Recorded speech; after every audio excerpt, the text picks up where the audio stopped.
Welcome to this very special edition of the KJ Masterclass Live, the show which ensures that you profit from your time spent here with experts, either through the industry insights, information, or simply learning from them. And today we have Dr. Rebecca Troy. She's an expert in educational neuroscience and specializes in dyslexia treatment. She holds a doctorate in education, is a researcher in neuroscience and reading disabilities. Welcome to the show, Dr. Rebecca. Hi, thank you for having me. You are welcome to the show, Dr. Rebecca. You are welcome to India in this online form. And I'm sure not just in India, but a lot of people across the world will benefit by knowing more about dyslexia, about, understanding dyslexia. So my first question is first to understand you, Dr. Rebecca. Tell us a bit about your journey so that, people know who they are listening to, who they are understanding this thing from. Absolutely. Well, first of all, thank you again for having me. But I think my journey is a little bit atypical in that I was a classroom teacher. And so I was responsible for English for grades 9 through 12. So 14-year-olds through 18-year-olds. And in the United States, specifically where I live, over 60% of our kids are below basic in reading, meaning that I had a ton of children come to my classroom without the ability to read. And so what was tricky is that in my teacher preparation programs, it was assumed that 14-year-olds could already read, and so could 15 and 16 and 17-year-olds too. And so it was very difficult for me as a classroom teacher to not know how to help them. That was not a part of my training. It wasn't expected that I knew anything about dyslexia, but the likelihood that those children were struggling with reading because of dyslexia is profound. So 1 in 5 people actually is thought to have dyslexia, and it's very, very unknown. So I went back to get additional degrees and certifications to be a reading specialist. And while I was there, I was under the direction of one of the first researchers to do neuroscience and reading disability study, which opened up my aperture, gave me all kinds of interest and passion in the topic. So when I went on to do further study myself, that's what I decided to do and to research. So for the last 20 years, we've been helping clients to reorganize the way that their brain is hearing and responding to language, so that they can read and spell confidently and with ease. So the brain is malleable. You are able to make significant changes in how it's performing and functioning. But I think the big thing is that not a lot of people know about dyslexia at all, let alone how to reorganize the brain. So that's kind of a little bit about me and how we got started. Wonderful, wonderful, Dr. Rebecca. Now, I want to understand, as a general person, as a common person, how would they know if someone is having dyslexia? Mhm. Or I meet someone in any public setting. For example, I may be finding it difficult to read something because at that moment I am not in a position to, I'm just shocked, or in any other, or maybe, I have seen so much of social media, I'm not able to, I've lost that. Many people do not have a problem, but many, for example, many a times it can happen that while doing a show like this, I may get so stunned by something of a thought that may forget my own name. Right. That is why it happens. Anything can happen. So that does not mean that anyone is having dyslexia. So how do you actually ensure that this is not because of any other reason, but actually because of the reasons that dyslexia actually happens? How do one know? Yeah, that's a great question. So there is a neurobiological difference between a typical person and somebody with dyslexia. So the two areas of the brain that are most impacted is this area in the back that's in charge of your vision. It's called the occipital lobe. And so if you look at the brain of a person with dyslexia during a language task, this area is not lit up at all. And the other area that's significantly impacted is this area over the ear that's called the parietal temporal lobe, which is, how your brain is processing sound. So it's the vision and the sound parts of the brain that are just less active during language tasks. So if the two people, a typical brain and a brain with dyslexia, are side by side, their eyes are closed, the brain is going to look the same. But when you give them a language task, the person with dyslexia is not going to have activity in those areas, which means that because the way I see it and the way that I hear it are not activated, I might reverse a letter. I might add letters in when I'm trying to spell something, or I might omit those, or I might have an entire syllable that's missing. I might be reading along and having a really hard time figuring out that this word is cat. And then 2 lines later, I see the same word and it's like amnesia. Like I've never seen it before. I have to start all over. It's very frustrating. It's laborsome. It feels really overwhelming. So some of that developmentally is tricky because, as a little person, you can still reverse your letters and numbers up until you're 7, and that can be completely typical. And so it's sometimes tricky to know, is this really what I'm dealing with, or is it dyslexia? So you're kind of looking at the weight of the evidence saying, did this child struggle to learn their alphabet? Were they late to start speaking? Do they have trouble rhyming words? Am I seeing that they're delayed in spelling? Am I seeing that they're delayed in reading? So you kind of add all of these things together to give you, a more comprehensive picture. But if you want to know for sure, you would get what's called a neuropsych evaluation. So you're going into an evaluator and you're testing your intelligence against your reading and writing skills. So if there is a discrepancy between those, you can say, this is an intelligent person, but we have an unexpected delay in reading and spelling. Right, right, Dr. Rebecca. Now, I want to understand about the numbers. You talk about the reading crisis in the US. Why is it only in the US? Why don't we see? Is it because there people are doing much more testing for this or understanding it? A much more system is much more active, or is it that it's the same numbers in other places, but people are not aware about it? Or maybe we don't see it in general life, but actually the incidence is as much high as in the US. Or is it only in the US? Help us understand these numbers from a common person's perspective.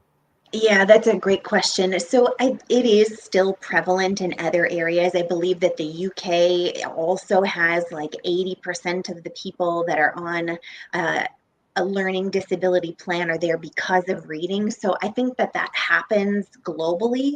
However, the language does have an impact on that. So English is not always 100% phonetic. Like we have gathered a lot of pieces of other languages throughout time. And so the French invasion definitely brought words from France into the English language. And so if the language is more phonetic, it can actually be easier for a person with dyslexia to overcome that and to learn those things in that language.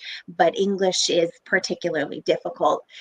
In addition, the education system that we have for teachers does not prepare well someone to support dyslexia. So as I mentioned, like my teacher journey, I was the English teacher. So the person responsible for teaching reading and literature, it never came up once in any of my coursework. Like, this is what it is, this is how you identify it, this is how you support it, not once. And so I think that, in general, the curriculum that we have, the way that we approach teacher training is just lacking significantly in support for that area.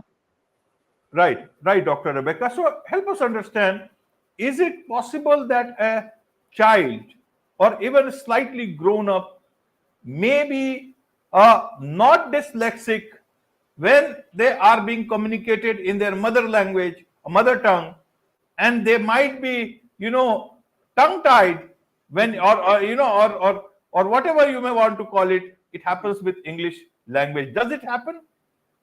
Yeah, so I think, what you're kind of talking about is sometimes focus can have an impact on our language production too. So if you're really tired, like you mentioned, and you know multiple languages, the fatigue can impact your ability to translate and be able to speak in another language fluently, or word retrieval sometimes, like, oh, I know this word and I can't quite get to it.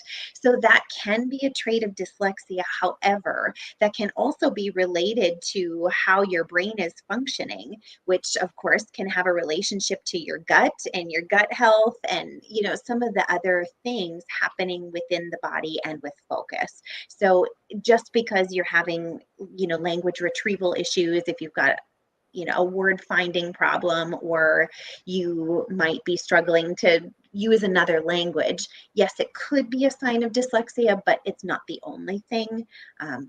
It can certainly be fatigue too. Absolutely. In that sense, if you ask sometimes when chat GPT can be dyslexic, because if you ask it in another language, it finds difficult to comprehend. It takes a huge amount of time. Even in English, if you ask it a much more twisted question or in a different manner, it takes time to come up with an answer. You must have seen it. I have seen it. I'm just trying to find some sort of a humor into this, but I am still trying to understand. Tell me one more thing, Dr. Rebecca, is that in earlier days, where the number of dyslexics or the incidence of uh, finding these numbers, that was much more than today, or was it less? What does the Yes. historical figures tell us about this? That's a great question. So there was a famous study done a number of years ago called the Connecticut Longitudinal Study. What they did is they went into a school system and they interviewed people, and they said, how many students do you have in this school that are dyslexic? And so the self-reported number was like 2%. We really don't have students like that here. And so they said, great, we're going to test every single student that you have in this building. And when they got done, they found out that 35% or something of them did have dyslexia, but it was the misunderstanding of what it was. So the self-reported number was 2%, but in fact 35 something percent of them, and it was 1 in 5, maybe more, actually had dyslexia. We just didn't know how to properly identify it. So I think that it's likely been prevalent for a long time. It's just that we're really now starting to have a deeper understanding of what it is, how to screen for it, how to identify it, that maybe we just didn't have before. Right. So, what are the solutions for it? Is every difficulty in reading by a child is a problem, or is it or a warning in itself, or is needs some sort of an intervention? How does it work? Yeah, great question. So it is possible to reorganize the brain. So the more that we learn about the brain, the more advanced our equipment gets, the more that we can see that the brain changes quite a bit. So if you have the opportunity to learn a new language, if you start to learn an instrument, if you meditate, like there are actual images that show before and after and how the brain has changed, and I think that that's also true for people who have had epilepsy, or they've had surgical removal of entire portions of the brain, and the brain's been able to kind of reroute its pathways to cause other areas to now take over that function. So through repetition and really explicit direct instruction, you can help the brain to actually use these areas in that visual and auditory portion so that reading and writing are easy. And it doesn't take years and years, like you can do that within a period of months, but it does require specific, explicit, repetition based practice over an interval of time in order for that to happen. Right. So, what are the options for parents if they say suspect or they have a confirmed case that there is a issue with reading from their child side? Great question. So one of the things that you can do actually even on our website, so if you go to drrebeccatroy.com, there's a button up at the top that says screener. And so what can happen is, if you're waiting to get an official diagnosis, that process can be sometimes 6 months to a year because there's so many people waiting to get one of those tests. They can be several thousands of dollars. They can be very, very labor intensive. And the school can also diagnose, but then you're in that wait to fail moment. So you can take these tests. There's 3 of them specifically that'll be in phonological awareness and reading and spelling that will kick out an immediate score for you to say, okay, my child's reading score for their age is at the 5th percentile, and their spelling score is at the 1st percentile, and their phonological awareness is maybe low. And so you start to add those things together and you say, ooh, okay, so this is a discrepancy in what their typical performance is per intelligence. And so that's how you diagnose those things, is you say, is there a discrepancy between the intelligence of this person and how they're performing in reading and spelling? So you can do that within an hour at home and click on that link, and it will allow you to get that information like right now.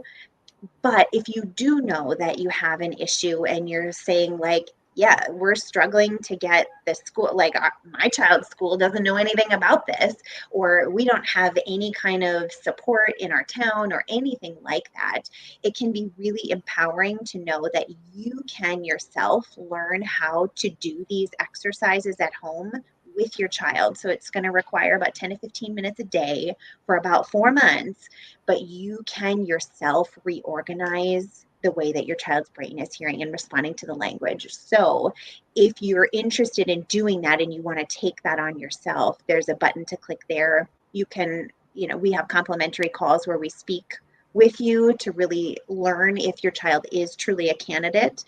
And so we would be happy to do that with you at any time to see if that's a good fit.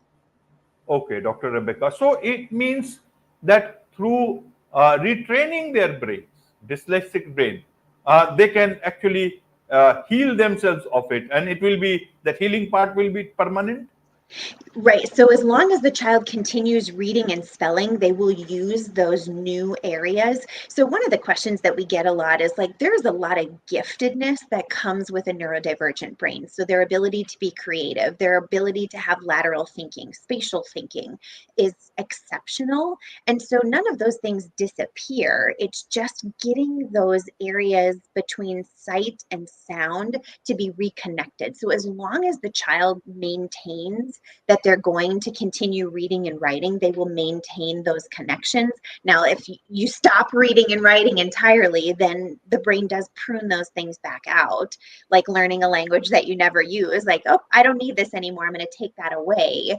But for most kids, especially kids that are in school, they have to read and write. And so that usually does not happen. Right. So some kids, they take a bit of time to either walk, speak, or even come to that high level of being themselves. It just takes some people comprehend things, takes a bit of time. Some people are very quick, and each one is gifted in their own manner. Yes.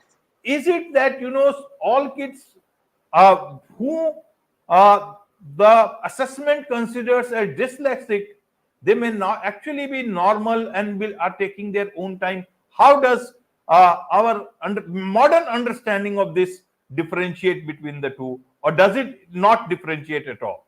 Yeah, great question. So those assessments are what we would call norm referenced. So they've tested hundreds of thousands of people and they've said, this is what typical performance is for that age. So you can see, is my child's performance typical for what they should be doing developmentally, or is it not? And so I think the more evidence that you have that it's not quite there, the more strong the case is that you might actually be dealing with something far greater than just a lag in development. But what I would say is that for a lot of our clients specifically, they had been told like, oh, especially if it was a boy, the boys develop more slowly, this will just come.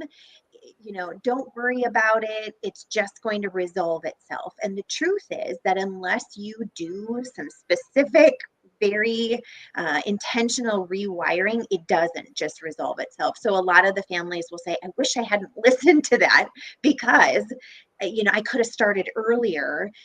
My child's developed some real negative self-esteem and self-talk. They feel really stupid because they can't do all of these things that other classmates can. I wished I would have started sooner, but I listened to this like, oh, but it'll just come advice.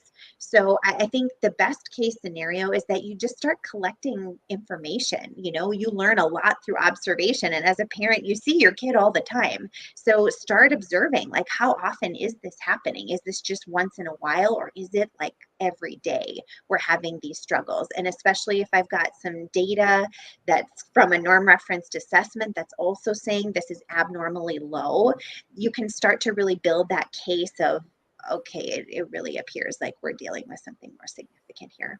Right, right, Dr. Rebecca. Now, can it happen that a person is able to read social media messages but is not able to read books? Does it happen that way? Or even reading social media can also be the sign of non-dyslexic? Yeah, so great question. I think that what's true is most people with dyslexia have average or above average intelligence. So sometimes, because they're great at having a photographic memory or they can memorize things, a lot of the common or more frequently used words, they've just committed to memory. It's not like they're actually reading them, so to speak, but they've just memorized that that's what it is. So for those kids, when you get into a book or things that are more challenging, maybe the words aren't used as frequently, you can really start to see the wheels come off where like, ooh, I've got a word that I actually have to try to decode, but I don't have any word attack skills. My brain cannot do that. So I think there can sometimes be a discrepancy between maybe what I do on social media, which is using a lot of these more common, frequently used words, as opposed to when you're reading a text that's more challenging, less frequently used words. Right. And what is the level of the understanding in neuroscience in terms of that these exercises will not help? So, does neuroscience have some additional, you can say, something to offer for such children? Absolutely. And I think the biggest thing is just knowing that neuroscience is a thing, neuroplasticity is real. And so the more that we can see with the advancement of technology, I think the more powerful that becomes. So I think we're just on the cusp of really understanding what our brains are truly capable of. And if we can learn and grow and like, oh, wow, I could actually help myself with things like anxiety or depression or any of those things, if I were to just kind of reorganize the way that my habits and repetitive patterns are in my brain, then I can actually change what that looks like. So I really do think that we're at the cusp now of really having a larger revolution of what's possible for us. But absolutely, neuroscience is a thing, and you can reorganize the way that the brain is hearing and responding to language. So, I think if you have this archaic view, like you just cannot change it, it's forever, and I'm always going to struggle, that's just simply not true. Absolutely. There is much to understand about these things, and there is much to understand from you about these things, Dr. Rebecca. So, all those people who would like to, connect with you, take your advice, take your training, what is the best way for them to do so? A great question. So there's a number of different ways that you can connect with us. Probably the easiest way is to just go to the website, drrebeccatroy.com. There's access to that screener that I was telling you about that you can do right from home. There's access to, book a call with our team to see if this is a great fit for you. Some of our social media accounts, we always are celebrating clients. So, to see the transformation from before and after, every other week we're celebrating a new client case study in our Facebook group, so you can join that. We've got a YouTube channel where we interview parents all the time about what it was like before and after, so you can connect with us in any of those ways, but probably the easiest way is to just start from the website, and then you can click from there to whatever interests you most. Wonderful. With this, let's set up on this very special edition of the KJ Masterclass Live. Thank you so much indeed for joining us. Thank you.